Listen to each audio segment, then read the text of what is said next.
What a game.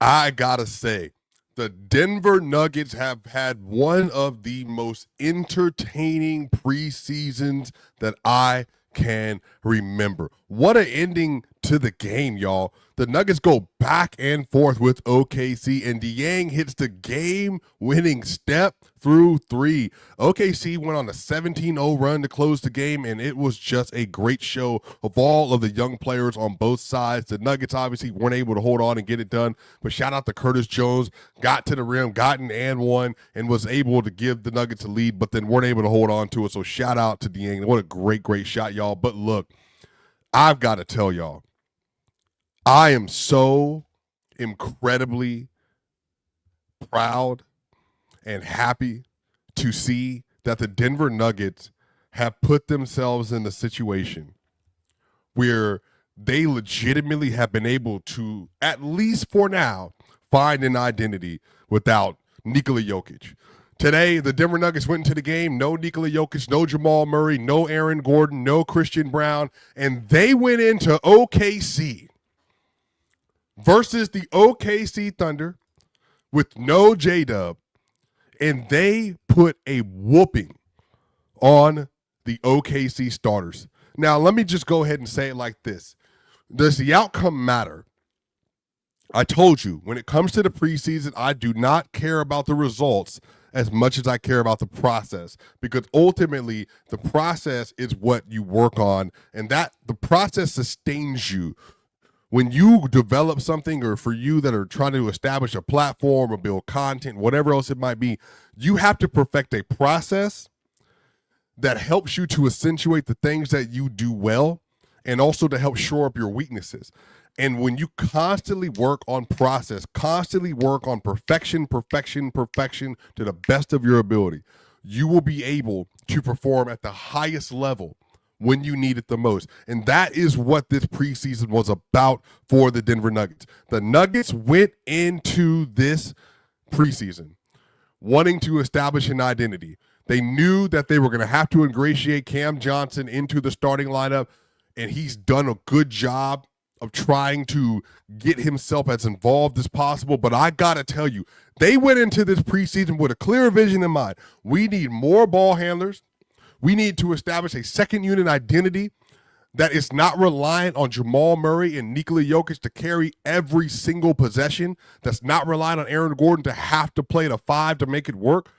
We need to establish an identity that allows for us to take advantage of second units. And they literally went into this game with a mindset that we are going to do everything we can to try to establish position on the inside and to create as many threes as possible. And they did that. Y'all, this was a great freaking game. Great freaking game. And I got to start off, y'all, with the lead. Payton Watson. Payton Watson has taken a leap. Payton Watson is not the same kid that walked into this building 3 years ago. Payton Watson is not the same, I would say, just really raw, filtered athlete that was the 30th overall draft pick that you didn't exactly know what he was. He averaged 3 points a game at UCLA. He was super raw, super underdeveloped, all of that. Payton Watson literally went into camp, and in that, he then allowed for the coaches to work on his game, to help instruct him on the things that he needs to be able to do over the course of the season to be successful. Payton Watson is in a contract season where he's trying to earn his way via paycheck in the league to get his first real payday. And what he did is he took every single thing the coaches have talked to him about, and he's trying to apply it in the preseason. And I'm telling y'all, wow. I love how he has been playing. And if you remember in in the 2023 draft when he was taken, we didn't know if he would ever be to develop a jump shot. And then the next year, in the 23-24 year, he developed a mid-range game, but it still wasn't something that he could be put on the court in the playoffs. Last year, he played a lot in the playoffs, but again, they were cheating off of him constantly. So you just didn't know what you were going to get, and you didn't know if you could put him out on the floor because the defense, it wasn't offsetting the offensive gaps that he provided on the other side of the court. So then what David Adelman and them said is that we're going to put the ball in your hands so you can develop as somebody who's a playmaker, develop as a passer, develop as a connector, be able to drive, kick, create, all that stuff. And so I said after the Clippers game that I think the next step in his development is going to be outside of the dribble, pick and roll, slash, downhill, create, finish at rim. It's going to be when teams play drop versus Payton Watson. You're going to have to be able to punish them as a drop coverage shooter. Like, you have to be able to be confident enough to step into that shot and also make it. And I said this literally 4 days ago, and we get the very next preseason game where OKC says, we don't believe you, Peyton. We do not believe that you can make this shot. And if you have it in your bag, let's find out. Y'all, Payton Watson, 4 days later, gets another look versus drop coverage. Navigates the screen, again, just showing ball handling shots that he just hasn't shown in Denver. I'm talking about Jay Will gives him 7 feet of space and dares him to take the shot. He pulls up and he hits it. And again, y'all, so much of this is simply about doing it. So much of getting better at playing basketball in the NBA. It's about making sure that you can show up day by day and apply your craft. That's simple. This is such a small thing. It is such a small thing, but I'm telling y'all, this is such a big development going forward for this team. Because if he can continue to develop these kind of playmaking chops off the ball, where he can step into these shots confidently and he can be a threat that defenses have to worry about in these spots, because now it just opens up the floor. Because what's happened is Payton Watson has proven so far that if he has the ball in his hands, he could get the ball to his teammates wherever they might be on the floor. Now, not high-level passes. He's not Jokic. He's not Luka, not Giannis. He's not Trae Young, not Jamal Murray. But what he can do is, when you give him an advantage, is being able to read it and then understand, all right, he knows where Bruce is. He knows where the low man is. He knows where Julian Strother is. So I know that depending on the coverages that I'm going to get, if I decide that I'm here and the defender cheats up, I can drive, and I know who's here at the rim. I'm more athletic. I can get up faster than Casey Wallace can, and then I can finish up top. And if they collapse because he's a threat going downhill, then I have shooters who are in the corner that I trust. Or giving the short roll pass to Valanciunas if they decide to trap. But this is just I'm telling y'all, this is a part of developing as an NBA player. It's when you start seeing different coverages, when you start seeing different looks, being able to have different ways to answer problems. And I love that Adelman used this entire preseason as a precursor to show Nuggets fans, to show the NBA that, like, this is what we're doing. We're going to play double big. We're going to play big with Cam Johnson at the 2. And Payton Watson is going to be a primary ball handler when Jamal Murray is not in the game. This is the next step of our franchise. And for me, this is big news, because this is the Denver Nuggets deliberately saying, like, we are going to develop Payton Watson. We're going to develop Payton Watson. So I'm honestly, like, really excited about, like, where we're headed. Honestly. I'm really excited for the direction that the team is headed in. I'm excited for just how they're going to continue to work all these players in. I'm excited to see how Payton Watson grows. And one of the things that I'll say before we get into like the actual X's and O's of the game is one of the things that I think is most important here is that the Nuggets are showing that they are going to find versatility. They're going to find players. They have them on the roster, but they're going to find out just how malleable they are. How many lineups can you play with? Who can you play with? What are your strong suits? Payton Watson has 6 turnovers today, by the way. But that's fine. Like this, it's okay.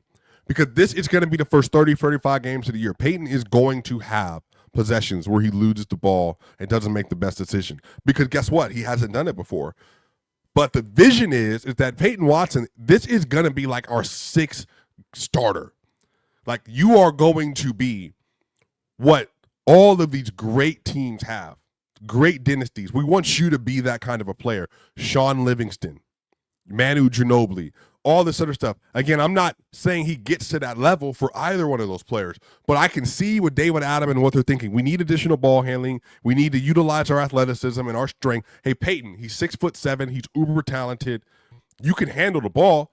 Let's figure everything else out and keep moving.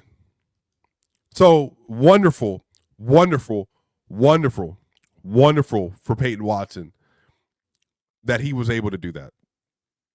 And I'm excited to see how everything continues to develop, man, for this team. Just really, really great play for Payton Watson all the way around. I want to talk about Tim Hardaway Jr. This is, I think, going to be one of the signings that ends up determining, like, just what the ceiling of this team is going to look like on a night-to-night basis, especially in high-leverage situations.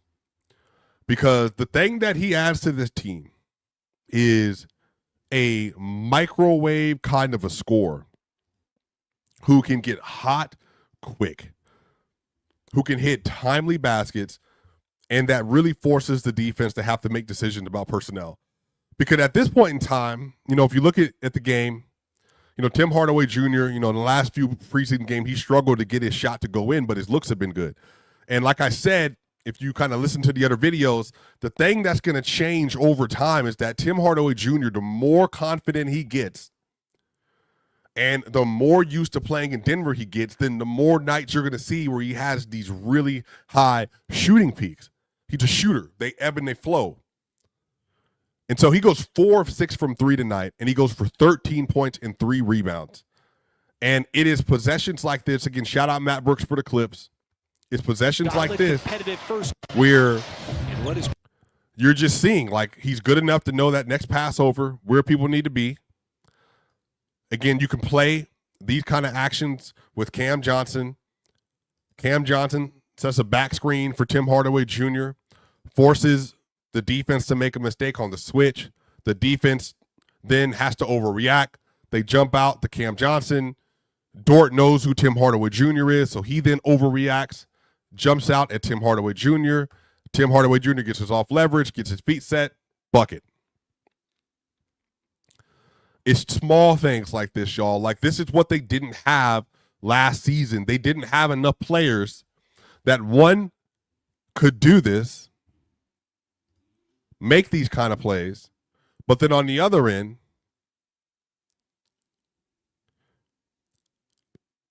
not be able to attack the defense to make them pay off the dribble like this more consistently. This is going to be I think, a big part of the story of this season is that when teams load up on Jokic and Murray, the Nuggets have the ability now, and Adelman has been working on this, by the way, since he took over as a head coach. I think people need to really pay attention to this part. If you look at the way Adelman has coached the team, he has been trying to diversify who touches the ball for Denver. But again, last year, Murray, Gordon, Jokic, and Russ. That was it. So what is the counter to that? What is the other side of that? Well, then now we need to get Payton Watson, Christian Braun, Cam Johnson, and now you have Bruce, Peyton, Jokic, Gordon, Payton Watson, and Jalen Pickett, Tim Hardaway Jr. now we can do different things because we don't need just 3 people holding the ball. Now, everybody, if you touch the ball, you know where you're going. Everybody, if you touch the ball, you know how to respond. And the fact that it is, I love that they had to do this versus OKC and the starters, because this is the best defense we've seen maybe in the 2000s. And so what then you got to do is you got to be able to look at Dort, Alex Caruso, Chet Holmgren, Isaiah Hartenstein, SGA, Cason Wallace, and you have to make good decisions with the basketball. And so what happened is in the first half, you all, is that OKC, who's most known for turning teams over, they were the ones that were turning the ball over in the first half. And the Nuggets, I believe, forced 10 turnovers from OKC in the first half. And these were with Shea, with Chet. Like, if you look at the starter for OKC, Alex Caruso had 3 turnovers. Chet Holmgren had 2 turnovers. SJ had a turnover. Cason Wallace had 3 turnovers. They were doing everything they could to put OKC at the disadvantage and attacking passing lanes constantly because they didn't want OKC to be able to settle and feel comfortable. And in the first half, the Denver Nuggets, they shot 41.7% from 3, in a large part because of players like Tim Hardaway, Cam Johnson. So I'm honestly, like, legitimately, y'all, like, super excited to see how the team continues to adapt and utilize its personnel. Because there's so many different storylines, I think, that are going to come out of this year.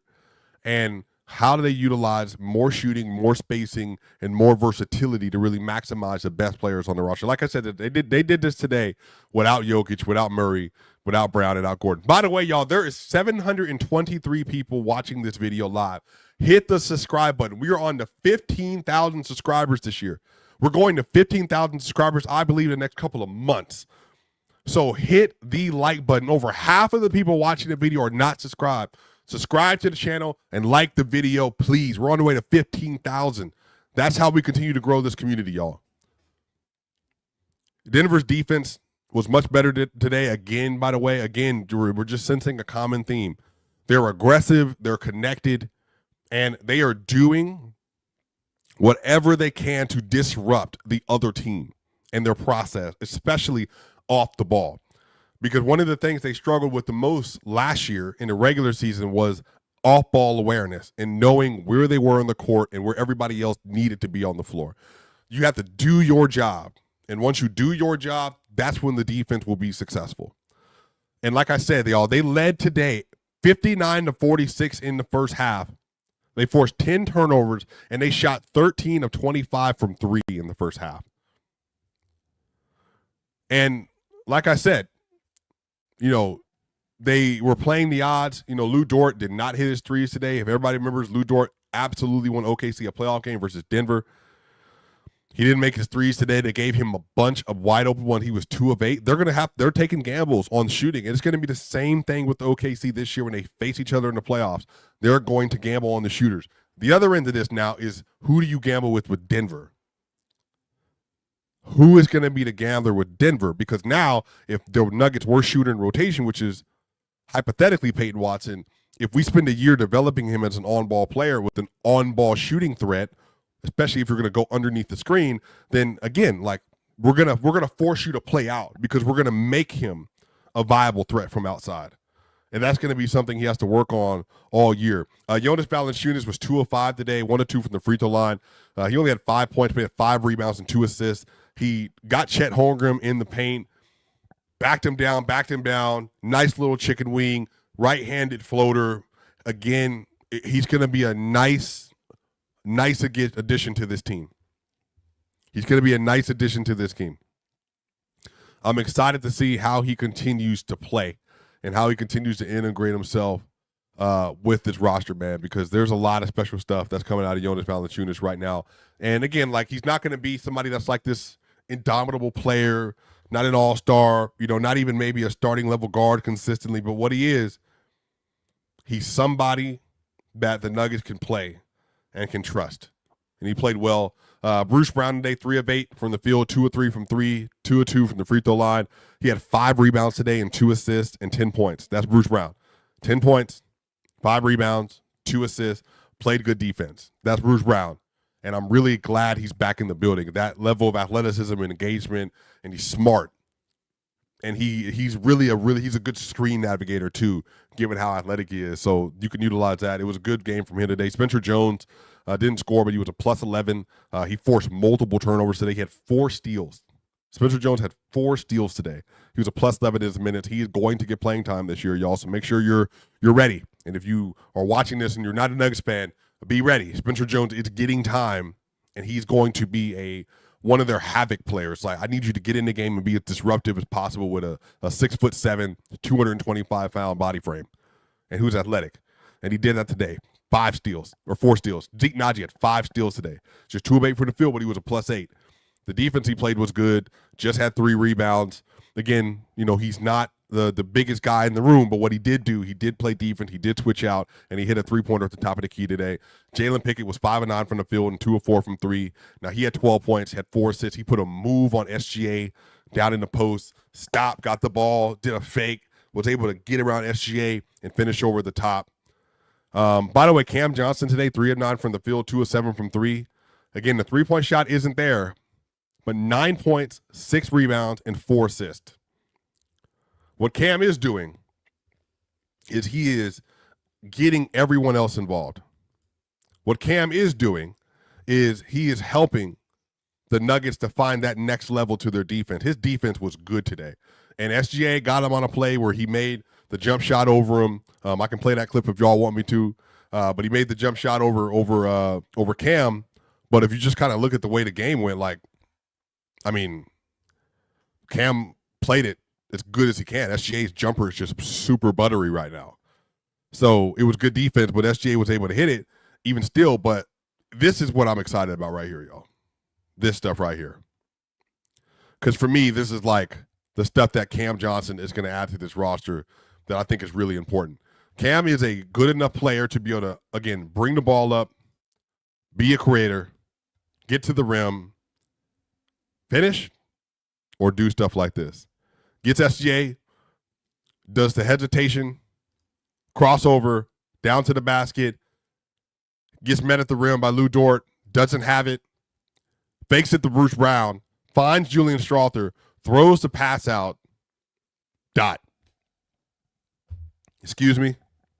The Denver Nuggets have not had a small forward that's able to make this kind of a play. They just haven't. And this is just but one clip of what Cam can do. And Cam Johnson, like I said, his jump shot isn't going in right now, but the process behind the jump shots is clean. The process behind his offensive possessions are clean. And what he's also doing, he is proving that having a defender you don't have to hide is going to be a huge add for this team. Because not being able to hunt 3 players on the roster, for instance, matters. Cam being a defender, you could start as a primary defender, be a secondary defender, and then be another switch defender if you need. That's important. And he can guard 1s, 2s, and 3s. He is no Amin Thompson, Asar Thompson. He's not J-Dub. He's not Caruso, but he is a good defender. And being able to make plays like this, that's special stuff, y'all. That's really special stuff. So I'm really excited to see how he continues to work with his team, man. Cam, that's a great play by Cam. But all the way around, like I said, man, shout out to the Denver Nuggets, man. They fought hard. They did not win the game, but they won when it mattered the most. They won the minutes when they're playing versus OKC starters. Like I said, that is not a repeatable process. The Nuggets are not beating OKC in the series without their 4 best players. It's not what it's about. But how did they generate their shots? How did they generate their looks? And how many options did they have that OKC had to contend with? That's the difference. The Denver Nuggets, they have an identity now without Jokic and without Murray. And it's having versatility, diversifying their offense, and playing swarming defense at the point of attack and off the ball. That's the biggest difference, y'all. Y'all make sure y'all like, share, and subscribe. Y'all know what time it is.